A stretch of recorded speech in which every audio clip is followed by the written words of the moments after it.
Vous habitez en dehors d'Israël et vous commencez à vous poser de vraies questions sur la Aliyah. Est-ce qu'il faut partir? Quand? Et comment réussir sa Aliyah?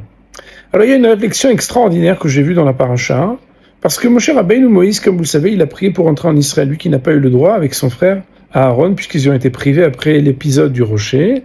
On leur a dit, l'otaviou, vous ne pourrez pas accompagner le peuple d'Israël en Israël. Et pourtant Moïse a prié et a demandé à Kadosh Baruch Hu de rentrer quand même.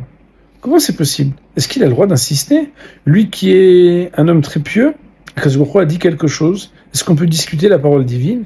Nos maîtres vont dire qu'en fait, il avait pris au mot et au pied de la lettre ce que Akadosh Baruch Hu, ce que le Créateur lui avait dit. En effet, il n'est pas dit qu'il n'entrerait pas, il est dit l'otaviou. Vous n'accompagnerez pas. Accompagner, ça veut dire mener, ça veut dire diriger.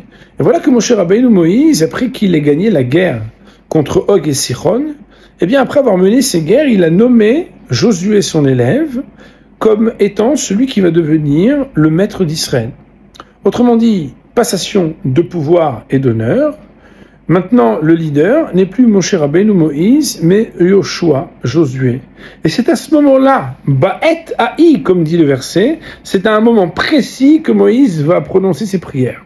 En disant à Kadosh Baruch Hu, attends, tu as dit que moi et Aaron, on n'accompagnerait pas. Mais on n'accompagnerait pas, ça veut dire que c'est pas nous qui allons diriger. Mais si on rentre comme monsieur tout le monde, comme juste quelqu'un qui est fidèle à la communauté d'Israël, mais qui n'est pas un dirigeant, alors est-ce que là, je te prie de nous laisser entrer, et à Akadosh Baruch Hu de lui répondre Ravlach? Comment lui, il va devenir ton maître? C'était ton élève. Tu vas pas devenir toi l'élève de ton maître pour entrer en Israël? Et on apprend ici quelque chose d'extraordinaire, c'est que dans la démarche, Moshe Rabbeinu était prêt à renoncer d'être le maître d'Israël, le plus important étant pour lui d'entrer et de vivre en Israël. Alors c'est une grande réflexion, pourquoi?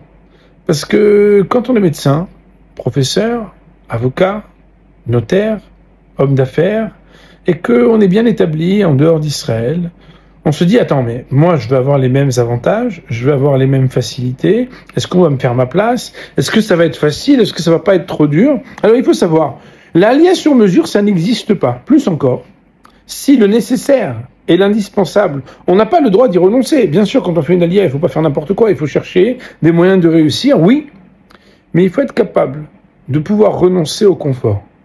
Parce que on ne peut pas chercher dans les perspectives de l'aliyah les mêmes conforts et facilités qu'on avait en Chutz La'aretz.